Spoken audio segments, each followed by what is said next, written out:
Gisingit parihas ra kita. Bisag wa pa ta ka eskwela, ang atong singgit, oh hard, oh hard, oh hard. Nagpasabot nga buhi ta. Ang kinabuhi lisod pait bisag madato nga naman. Musugot kag sa dili 16-20 sa huwan. Ningon dito, sultihan ta mos kalibutan nga kamo managhila og managminatay. Kanang maghila ta normal sa atong mga problema. Pero panahon nga dunay mamatay, uning ang mga natungdan maghilak og managminatay. Nga naman, tungod sa namatay. Unang salamat kay mga igsuon sa ato nga pagpatalinghog sa pagpamalandong karong gabi. Ingon ang unang awit nga atong gihimo, ang mga luha iyaning pahiran. So mga igsuon, makit-an mo sa video, ining atong serbisyo karon diri makita ninyo ni sa atong channel Rex Apa Lanog sa Gugma sa Dios.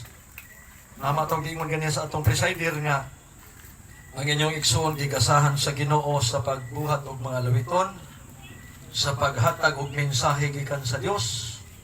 Unya moawit pod unang akong gidayeg og mayang Ginoo tungod kay kining tanan pulos nato hinulman sa kaytasan. Wala tay ato paggawas nato, wala gid tay dala mga hinigog mamaigsoon. Una nga sa pamilya karon nga ni as kasub-anan, di pa kay nako na-memorya brother ang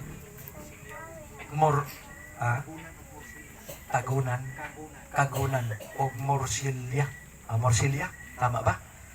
Okay. Nining tagna sa gabion mga igsuon pag ingon ni Brother Tata kaganiha dito sa Ligadan, naluoy ko niya kay nagkiang-kiang mura og uban pa to ni surrender na dili na mo adto. Pero iyag yung gitagaan og baliw mga igsoon bisan og nagkiang-kiang siya. Kanya kami mga igsoon si Mrs. mas malibaran pa namong invitation og mga birthday usahay di na namo mapas. Pero kinani nga sitwasyon never gyud ni mo baliban. Nga naman kay para nako mas mayo nga ako'y mo serbisyo kaysa ako'y serbisyuhan. Pero masugotag sa dili kitang tanan karon nga mga buhi, 9:5 sa Ecclesiastes, ang tanang mga buhi na sayod nga mamatay, apan ang mga patay wala nay kasayuran pa. Muna musugotag sa dili mga igsuon, musulod gyud taglungon kay kitang tanang mga tao nahulog tas pagkabadlungon. Ang Dios wala magbuhi